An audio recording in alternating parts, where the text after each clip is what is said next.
So as you know, this is Women's History Month, and I'm highlighting powerful women all month. And one person I wanted to bring to the front is Nikki Walton, aka Curly Nikki. Now, she does have a summit happening this weekend. We'll talk about that. But first, I want Nikki to just talk about who she is, a best-selling author, licensed psychotherapist, all of that. Yes, yes. So I started curlynikki.com back in 2008. I managed to get myself on the Tyra Banks show, and this website took off tremendously in a very short time. I was sharing my story, my journey to self-love from self-hate. I didn't like my hair, I didn't like my skin, and I wanted to learn to love myself for who I really was. And as I continued that journey and continued sharing, it became a phenomenon. And I wrote a best-selling book with HarperCollins in 2013. I began working with Steve Harvey, with Dr. Oz. I continue to work with Dr. Oz to this day, sharing about outer beauty. But during that whole time, during that rise, during my peak of success with curlynikki.com, I wasn't happy. I had everything that they told me I was supposed to have to be happy, but I wasn't. Family, house, nice car, the career, the success, bestsellers list, but I didn't feel fulfilled, and every day kind of felt the same. I felt stuck. I felt stagnant. And I called Tracy Ellis Ross sobbing, weeping one day, because I'm like, there must be more. There has to be more to life than just this. And she's like, you can't just wade like in the kiddie pool. You have to go deeper in your journey, your true journey, your inner journey. Yes, you love yourself more, your physical self more, but you have to find out what is also there. So it was like mid 2013 when I went deeper and I started reading Eckhart Tolle, Power of Now, and Michael Singer, and then about 600 more books, 600 more authors. Eesh. I traveled the world. Yeah, traveled the world, all over the world, from Brazil to Africa to Spain, trying to find happiness, true peace inside.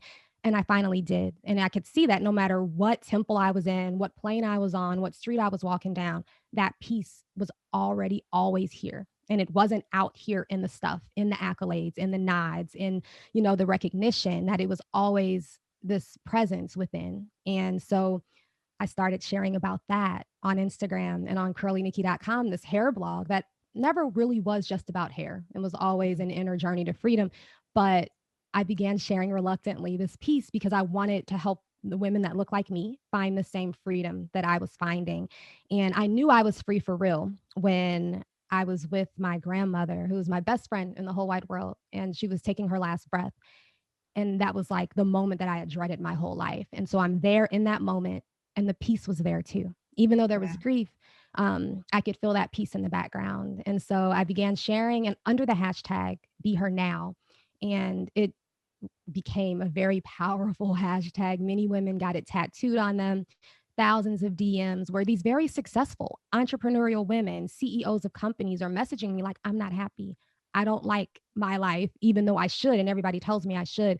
How can I find this peace inside? And yeah, that is my journey. And it's the journey that I know we all have our different paths, but we're going to the same destination, which is recognizing that we have everything we need in us already, and that this peace is always already here. Nikki, there is so much. I don't even know where to start. Okay. So I have like 1,000 questions after that. So first, let's start with hair, right? As a representation, because I think so many women, especially Black women, we have issues with our hair. I know growing up, I used to hate that my hair was curly. It was frizzy all the time. I didn't know what to do with it. I always wanted to straighten my hair. So I was always blow drying it, trying to flat iron it. You have the hot comb, whatever it is that you could do, just because it was just too much, right? And I remember when I cut my hair off, my grandfather was like, your hair is your mane. Now you've cut it off. And it was such a big deal, but I just was so tired of it. I just wanted to cut all my hair off. And so I do want to talk about how hair is a representation of not just something superficial like people might think, because people have a lot of things to say about our hair. It's of course, just culturally, how we're viewed, how you have to even have the Crown Act, right? Because women are looked a different way in the workspace if you have a certain type of hairdo.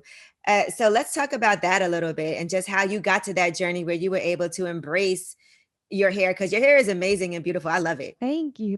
Yeah, I did not. And I actually never had a relaxer growing up. It was always press and curl, but it was always late. It was always press and curled until I got to college. But it was an all white school. There were no Black stylists up there, and I was left on my own. And I'm old. There were no air conditioners in the dorms. So I would get my hair pressed and then drive 3 hours back to school and it would go back, like my edges would go back immediately. And so I had to learn to walk through that and find confidence, even with my edges shriveled up, and begin to eventually learn to love it. But I didn't like the fact that I was always concerned about my hair. I couldn't just go into an interview. Like I couldn't interview for graduate schools without first thinking, is my hair, what am I going to do with my hair? And that sucks because one, you're not on your A game. You're not focused on the most important thing, which is performing, right?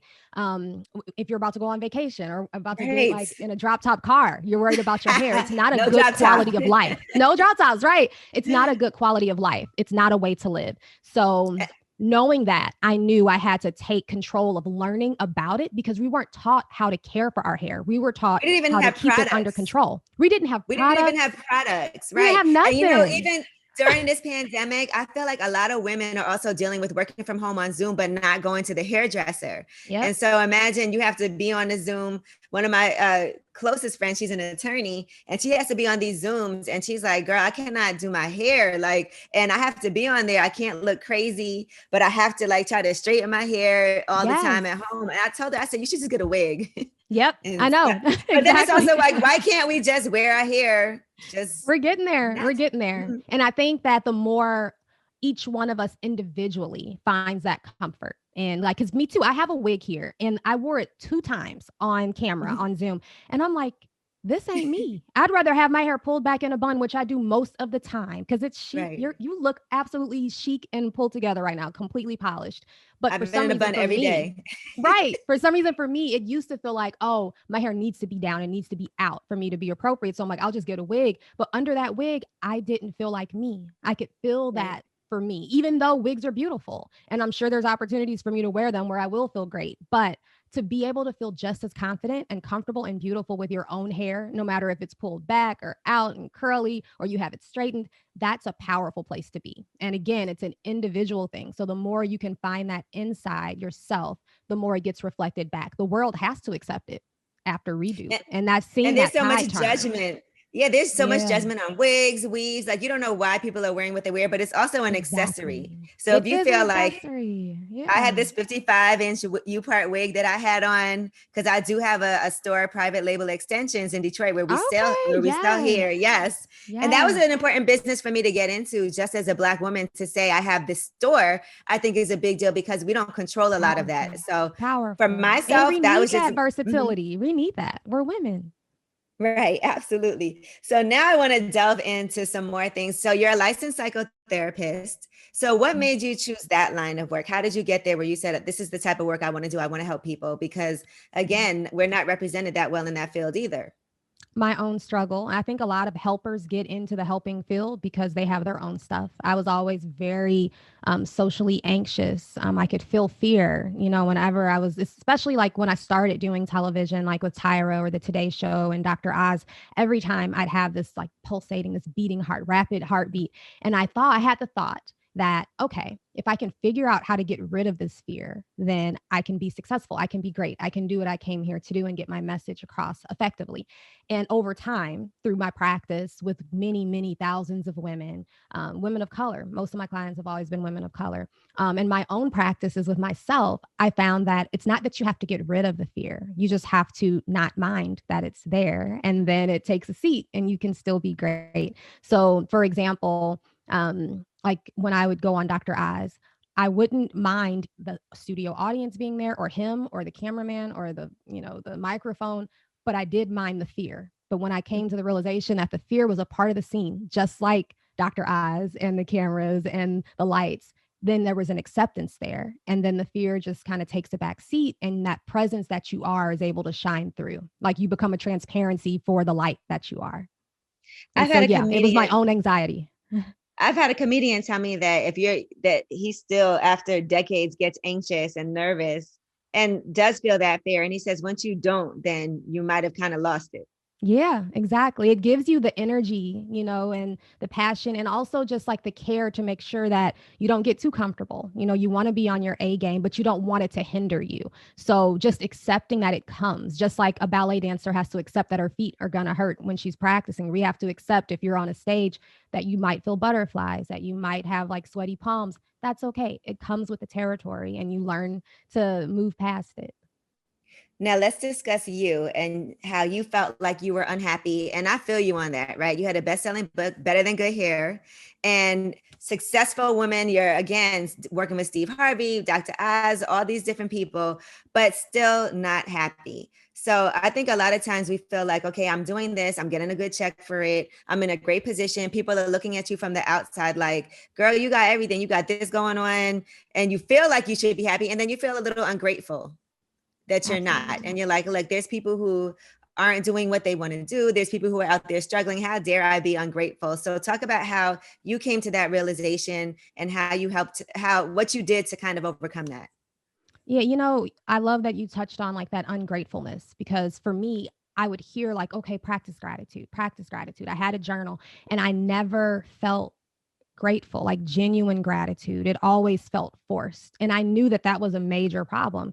And as I went deeper and would sit, I would meditate, girl, for like 2, 3 hours a day. And I was blessed enough to have a lifestyle to be able to read all the time and meditate all the time. And I started seeing that true gratitude is not a human quality, it's a soul quality, it's a God quality. So the more I got quiet and tapped into that more quiet place within, that natural gratitude, that natural compassion, like true love, God love just started coming from that place. And so all of a sudden, it wasn't like I was forcing myself to be grateful for the beautiful opportunities I had been given. It was, I'm grateful in this moment for good Wi-Fi to be able to speak with you. I'm grateful for, this microphone, that's delivering my voice and, this chair that's supporting me. So like coming into the present moment is what helped me establish this practice this peace, practice this wholeness. It wasn't like I ever had to earn this peace, this Right. love. I just had to recognize it and practice it in every moment. And that's how I got through that time. And it's not something that you just do once. You have to do it now and now and now. You have to keep choosing it. And then it becomes your lifestyle. And it's just as natural now for me to feel grateful as it was for me to feel ungrateful 10 years ago. How important is it, the energy that you have around you as far as family, friends, people who Everything. are supportive of you? Because sometimes there's some negative energy and you're like, oh, it's bringing me Yep. down too. Yeah, I saw a quote once that said, like, you can't change the people around you, but you can change the people around you. Like, you can rearrange and get yourself into a new situation. And that is essential. Like, there's something to be said for you being able to find peace in the chaos. And I did that for years. And then at some point, I'm like, I'm going to graduate from finding the peace in the chaos and I'm going to step into a more peaceful environment and be around more peaceful people that reflect this peace that I found inside. And eventually, like, the peace that you feel shows up in the form of opportunities and people that reinforce that peace in you, and it changes naturally. It's like a gradual progression as you come into more alignment with yourself. So it's not like you can just leave your environment and think everything is going to get better. No, because you're taking yourself with you. So, and I learned that too, because I'm there. When I show up at that next place, I'm there too with all of my stuff.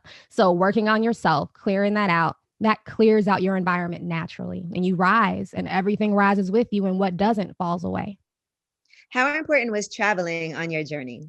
Oh Lord, that's everything. It's my favorite thing to do. And it's like the thing I miss the most right now. I Yes. love seeing new scenes, like people just living their lives and me kind of feeling alien, like an observer watching them just go to the grocery store, go to shops. I love different food.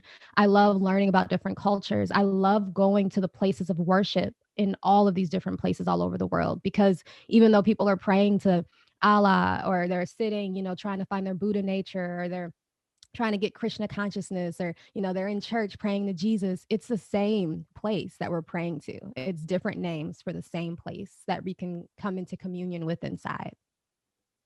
Now, one thing, of course, you have this summit that's happening, and I want to talk about self-care, right? Because again, self-care, as you will say, is not selfish. Yeah. So right now, there are so many people going through so many different things, and it has been hard for people to take care of themselves. We have a lot of stress in our minds, and financially, people are waiting for their stimulus checks. Yep. And there's landlords that don't know how they're going to pay their mortgage. There's tenants that don't know how they're going to pay their rent. There's a lot of women right now who are caretakers in their home that haven't been able to go to work and losing their jobs and having to homeschool and all of that. So let's talk about why this summit will be beneficial and what's happening at this BeHER Summit. Yes. So right now, wherever you are, and you too, Angela, take a deep breath into your belly and relax your shoulders and smile.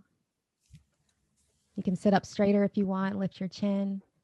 This is a closer representation of who you truly are. It's a more centered you. And we're usually not this. Like the you from 2 minutes ago probably wasn't in this space. And so the BeHER Summit is shifting, helping women shift into this and staying here, staying her, the best version, the whole version of yourself in every moment. Like I said earlier, you have to practice and choose it. So it's like you don't become whole. You recognize that you are whole, you be whole, but you have to keep remembering that you are. And you do that with these little micro shifts. And that's just one way. That's just one entry point, one window into that wholeness. And the summit is going to take 5 entry points. We're covering creativity, spirituality, entrepreneurship, beauty and wellness, meeting people wherever they are, wherever their passions lie. But the thread that's tying it all together is that you are recognizing your wholeness and that you have everything you need within you already. You're just opening out a way for it to get out here in the world. And I would absolutely love for every woman that comes to the summit to recognize that she is already free. And it's just our thoughts that keep us feeling trapped, that keep us feeling small. And so stepping out of that box, that's what we're doing on Saturday, March 6th. All day we're practicing. It's a mini retreat where we're practicing all day being our best selves in private, together at home, so that we can be and show up as our whole selves in public on Monday.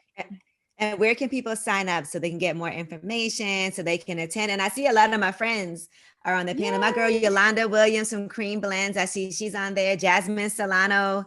Yes. So, yeah, and we those got a are lot some of good amazing people. women. Mm-hmm. We got amazing people. My good friend and business partner, Mike Ori of AfroTrack, was able to reach out to all of these fabulous women in all these spaces. We've got Carrie Shahidi of Seven Sun Productions, and also Tahira Harrison from Teen Vogue. I mean, talking about beauty. It's going to be epic. And no matter where you are, like I said, in your spiritual journey, in your business journey, you're going to find gems. So like, you just bring a cute notebook, bring a pen, head over to BeHerSummit.com. You can get your ticket, BeHerSummit.com. It's virtual and it's going on all day on Saturday from 10 a.m. Eastern until the night. There's going to be DJ sessions, happy hours, of course, meditation in the morning. Got to kick it off right and set that intention. But it'll be beautiful. And I'm so appreciative to you for helping me get the word out. No, we're having you back, but I wanted to make sure that we let people know that this is happening. And so make sure you go sign up for the BeHER Summit. Nikki Walton, AKA Curly Nikki. Thank you so much. And you have a podcast too. I do. Yeah. It's called New Growth. You get it? Because it's like my new growth, like my hair, my journey, but also the spiritual path that I've been on too. And I've interviewed Tracy Ellis Ross. I've interviewed Sadhguru, like these huge spiritual messengers in the space where I'm asking them my questions, but they're also just giving us their best teachings and their best pointers to help us find this peace in the moment. All right, I'm trying to relax my shoulder. I find that I'm always like tense like this. I'm trying to work on that part. But yeah, so this Saturday. Set an alarm. It'll go off like once every hour. That's all you need. And every time it goes off, relax your shoulders, relax your stomach. People clench their stomach, relax your jaw. Yeah. And then you're back. You're on. It's like your dimmer switch got turned up and you're the best version of you. All right. Well, thank you so much, Nikki. I can't wait for us to continue doing some work with you. We appreciate you. BeHER Summit all day Saturday. Make sure y'all sign up for that. It's the Breakfast Club.